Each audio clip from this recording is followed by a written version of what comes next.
कधीपासून शोधाय रे बाबा तुला. आई अगं खरंच सॉरी. ही चोरी कशी झाली मला काहीच कळलं नाही. यात माझी काहीच चूक नाहीये. अक्षय येडायस का रे? अरे फक्त पैसे चोरीला गेले, तुझी जिद्द नाही.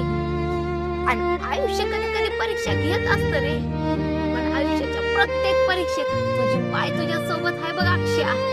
हा फक्त खचून नको जाऊ. तू MPSC चा अभ्यास कर. तुला काय हवं नको, काय लागणार आहे सगळं तुझी माय करल बघ. आणि तुझ्या बापाचं जास्त मनावर नको घेऊ अक्षय. अरे त्यांना पण वाटतंय रे, जसं त्यांना कष्ट करावं लागले तसं त्याच्या पोराला कष्ट करावं लागू नये म्हणूनच बोलतेत की रे तुला.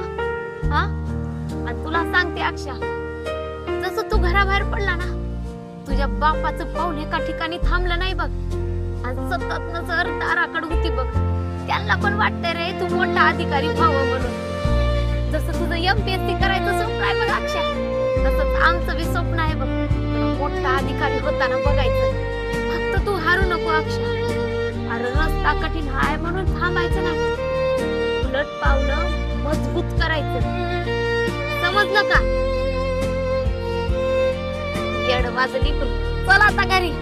सकाळपासून उपाशी आहे, तुझा बाप वाट बघत असेल. चल